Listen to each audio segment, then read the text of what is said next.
Now I'd like to introduce our next presenter, Ashley Pearson. So Ashley is a senior security consultant with TrustedSec, where she's a threat hunter, an incident responder, and a forensic analyst. She's also, by the way, a fellow member of this Threat Hunting Summit's advisory board. So she's going to talk to us today about threat hunting inputs and outputs. And before I turn it over, Ashley, I should say, someone told me yesterday, a little bird told me yesterday that they thought your talk title was the greatest title ever to be presented at a summit. So thanks for being with us today, Ashley, but no pressure. Yeah, no pressure. Thank you, David.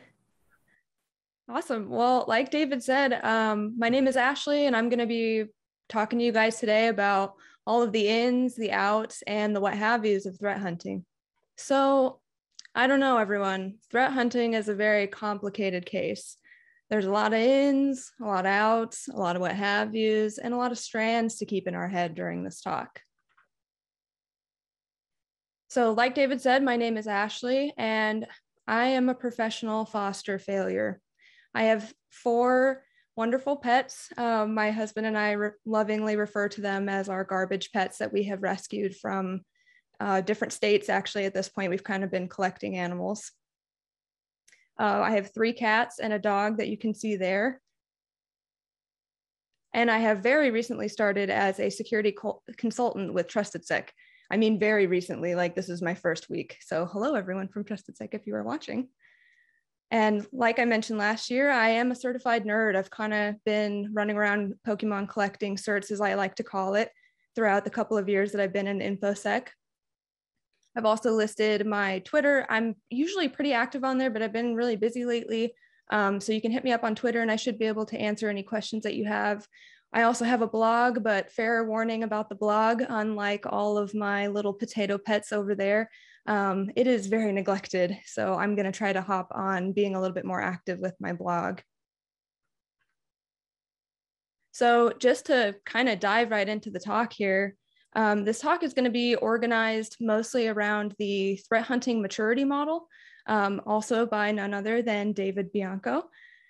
If you saw my talk last year, you can probably see a theme here. I've sort of dug myself into this hole of heavily featuring David Bianco content in my talks.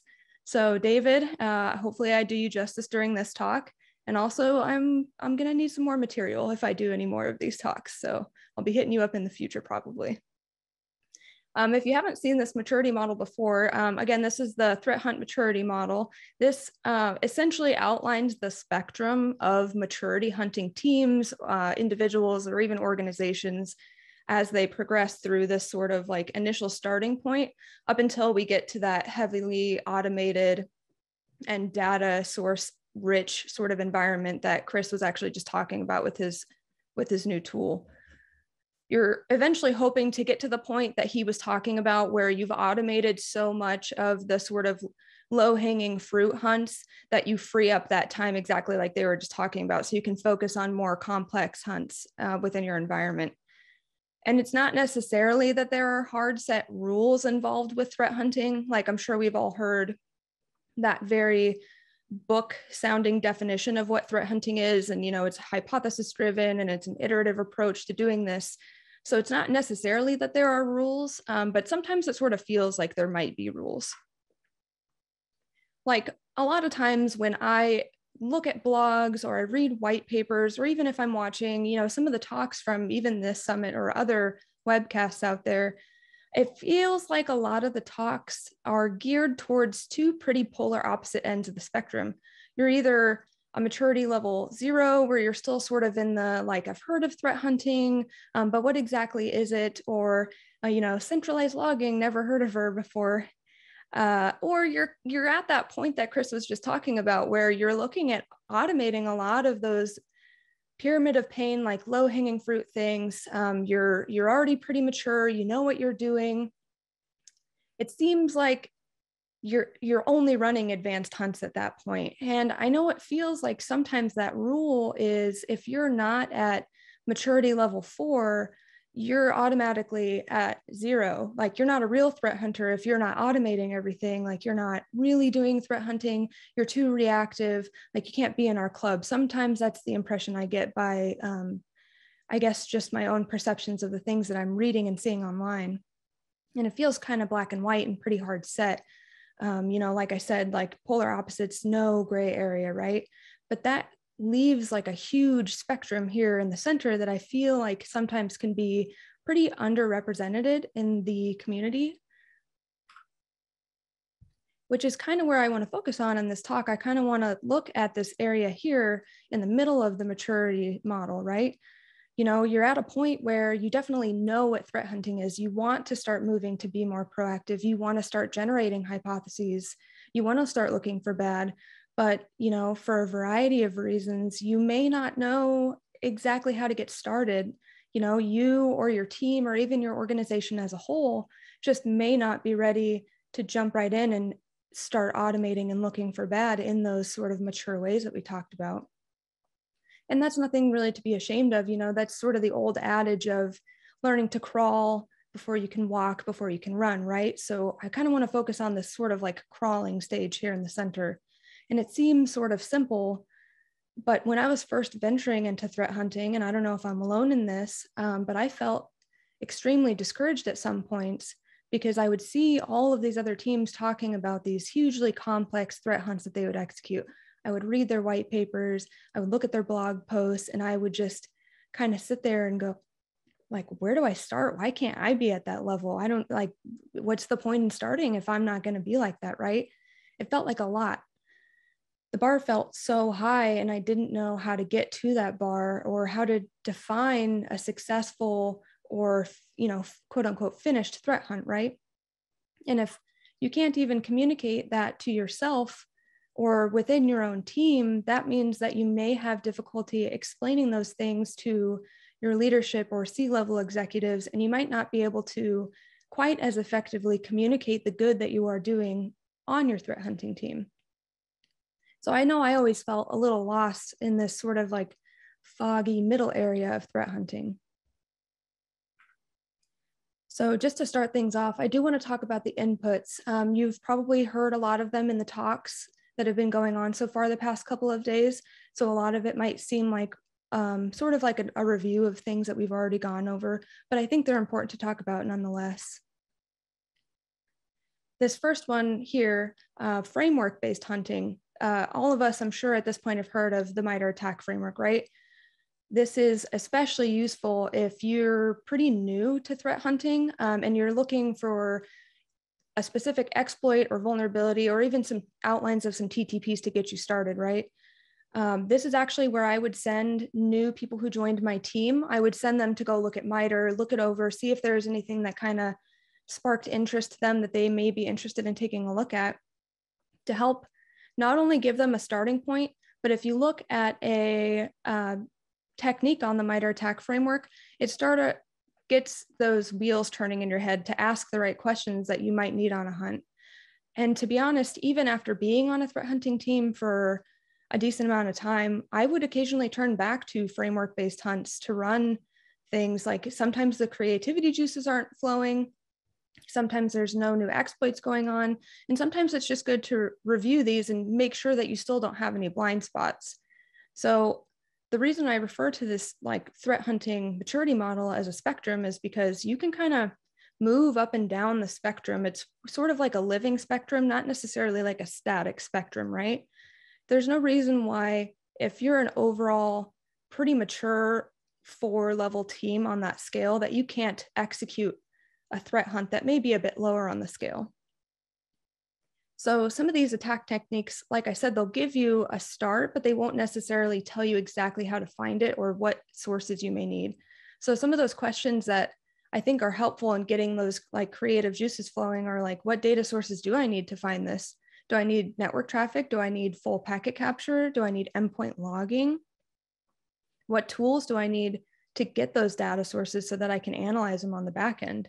And then you can even tailor this to be specific to your organization. So how do I discern whether or not this is just anomalous in my environment or truly malicious? Is this normal? Is it normal for encoded PowerShell commands to be run in my environment? Do we let our administrators, just run rampant in the environment so they can kind of run whatever? That might be normal for your environment. Do you even have the data sources available to you to find those things? And if so, how do you get to them? Are they centralized? Are they decentralized? These are important questions to ask yourself on how to illuminate some of those blind spots, right? And do you need to necessarily map out the entire framework before you can progress through the maturity model? Not necessarily. I mean, this is probably going to vary a little bit between organizations. Obviously, different bosses will want different things from your threat hunt team, right?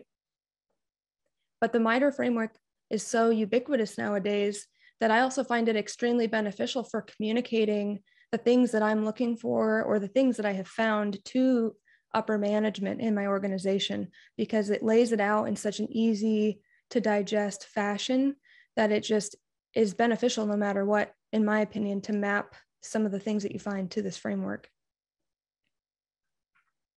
And progressing right along that spectrum here, another great source to feed your threat hunts is third-party intel. Now, this is what Chris was just talking about here.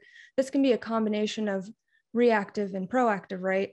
So sometimes from either Twitter or different feeds, or even third parties here, like CISA puts out a lot of these 3-letter agencies too, or law enforcement, you'll see a lot of what may be low-hanging fruit, like the domains, IP addresses, hashes, file names, that sort of thing. And it seems a little generic, so you're going to need to parse it down a little bit to sort of tailor it to your organization at some points. But a lot of these are immediately actionable sources and indicators of compromise that you can basically plug and play into the different alerting devices that you may have in your environment.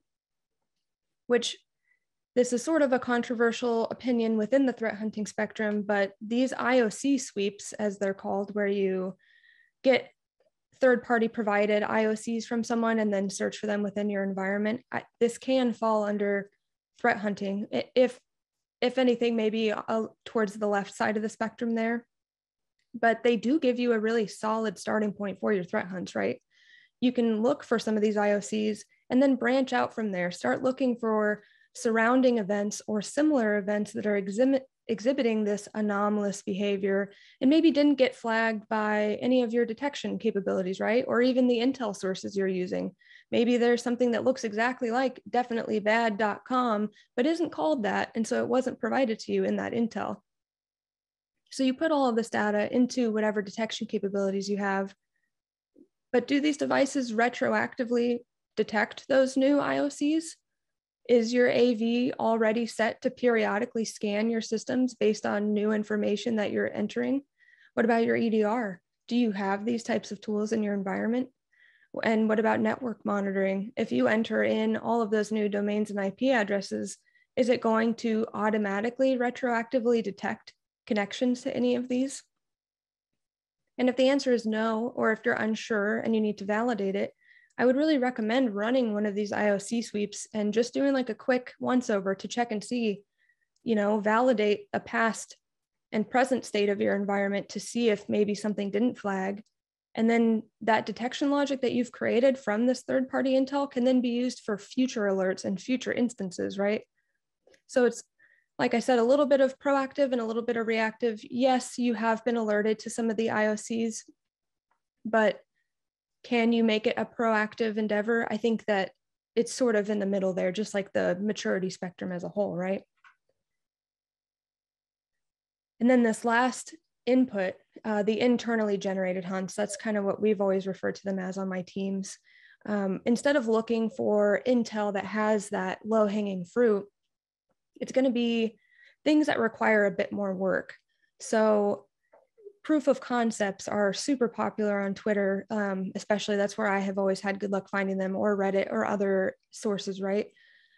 People will post exploits that they've created for 0 days or anything that's kind of buzzing around in the community right now. And at that point, it's going to take a little bit more skills and experience to make this actionable. But I also think it's pretty good training. I've always used it as training anyway. to set up a little bit of a lab environment.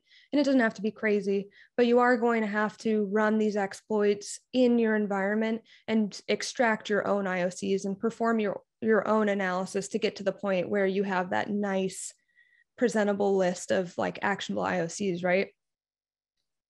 And at this point, you can also start looking at the crown jewels in your environment. I think it was Chris Witter who talked about this yesterday, but look at what's in your environment. What do you have in there that other people may want to take from you?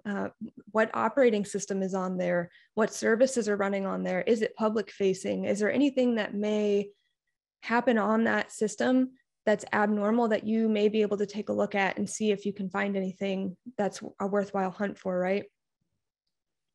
Especially if they're public facing, like Exchange has been, always sort of a targeted public facing thing, right? Do you have that in your environment? Are there any threat hunts that you can create around it to look for certain behaviors that should not be present in your environment?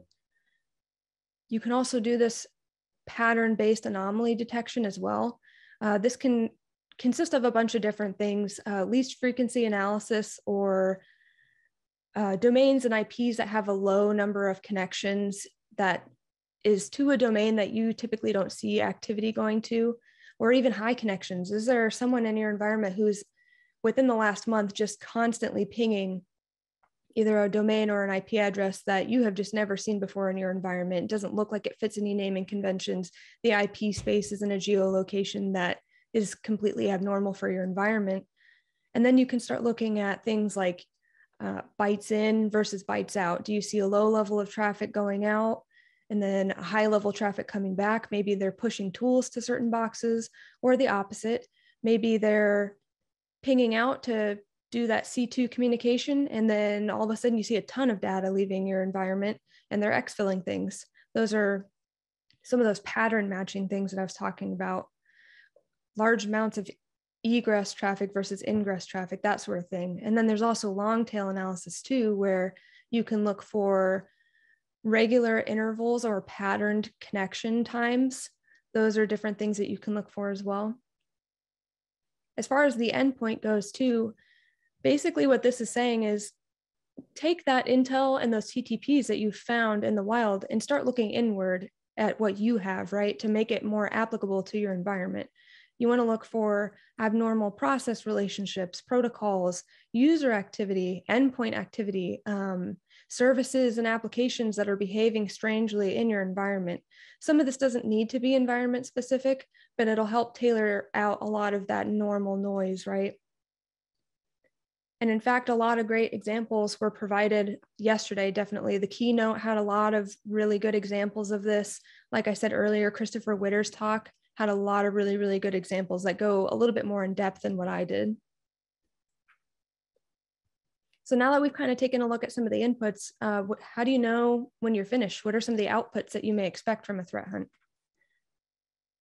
Starting off with externally to your team, this is probably some of the more obvious things, but your goal of threat hunting is to identify those security gaps in an effort to improve the overall security posture of your organization, and feeding these results into other functional areas of the Security Operations Center. Matthew talked a lot about these different functions that you'll have, and I talked about this in my talk last year. Each SOC, it's going to look a little different, but you'll have major functions in your SOC that your threat hunts should be feeding into over time. And this can happen a variety of ways. You can identify those gaps in detection capabilities. You can create future actionable alerts or detection logic for your IR team and your tier 1 analysts to work. You can even use some of the things that you find on your threat hunts to tune existing alerts that you have in your environment, make them a little bit more robust, a little bit more detailed, lower that false positive rate. And then you can also provide remediation and mitigation recommendations too.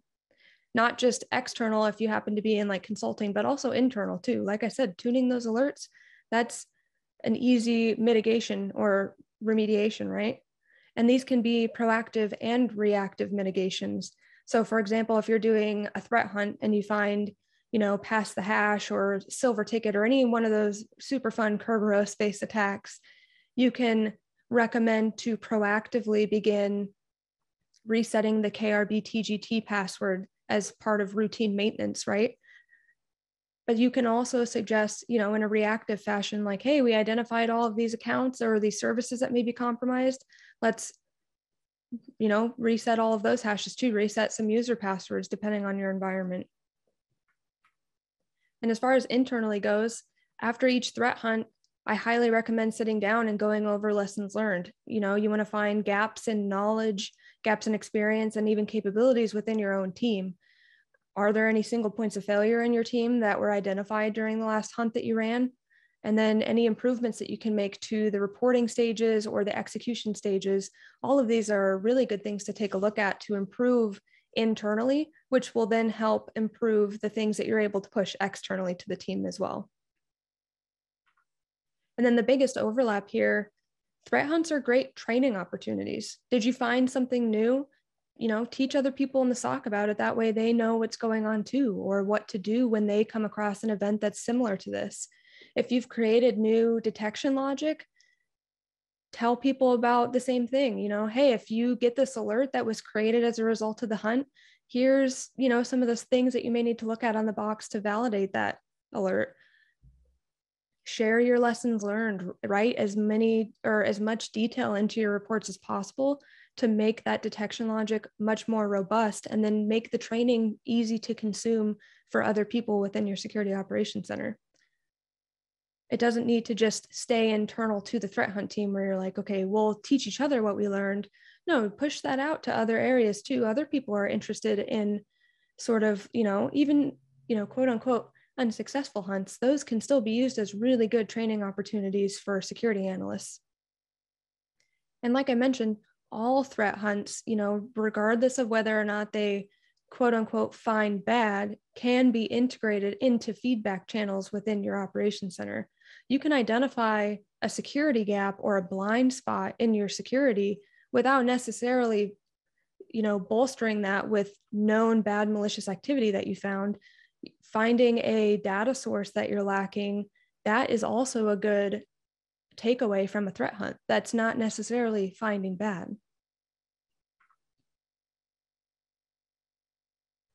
And I know this is definitely a lot of my own personal opinions. Each organization is going to have their own ins, outs, what have yous that will look different because each organization has their own people, their own processes, and their own technology. So it's going to be expressed a little different in each organization. The ease in which you share your lessons learned or provide training to other sections is going to vary between organizations. The IOC sweeps, those types of responsibilities, that's going to vary between the different roles that each organization has too. And that's fine. Each organization is unique. The teams are unique as well. And I just wanted to reiterate again, but that maturity model is a spectrum. So it's a position on a scale between those two opposite points, but you can fluctuate between those 2 points. And, after breaking down some of the ins and the outs of this, I hope that you're able to confidently navigate that maturity model so that you don't feel as if some of those rules that I mentioned earlier are sort of holding you back, and that this has given you like a good starting point and helped with any feelings of, being overwhelmed or not knowing where to start, sort of like I was feeling when I first got started. And I just wanted to open up to any questions. Great. Thanks, Ashley. Mm-hmm. That was a great presentation. There's a lot of talk in the Slack here. I'll pick one of the questions here to start off with for you. It's about the IOC based threat hunting, and Yes. they say for IOC based threat hunting, are there best practices or strategies? Like, do you search all those continuously to just create alerts for the SOC, or how do you approach that? I think it can be a multitude of things. There are some threat hunts or IOCs even that are going to be really, really difficult to automate. So they may not make it into, like a detection capability of some kind.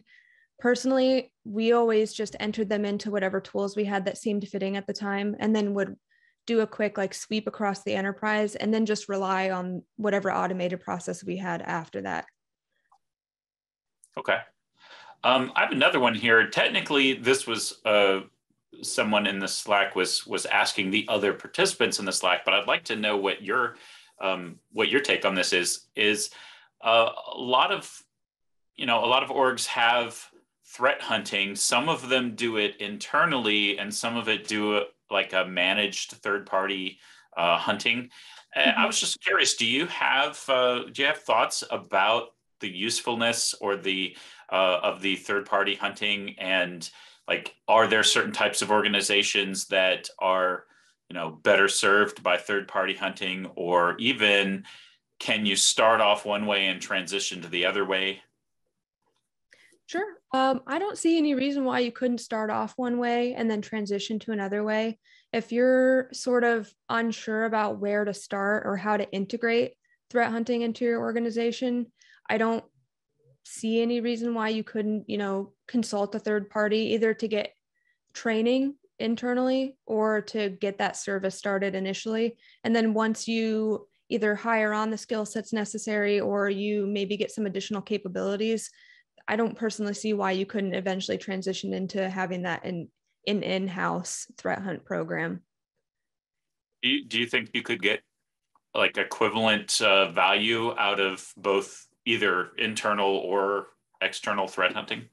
Absolutely, because if you keep it internally and your team's relatively small, I feel like you have the potential of kind of group thinking, where you're not really what's the word I want, innovating so much anymore. So if you consult a third party, they'll have different experience in different organizations of different sizes that maybe they can bring in different viewpoints that you may not have considered.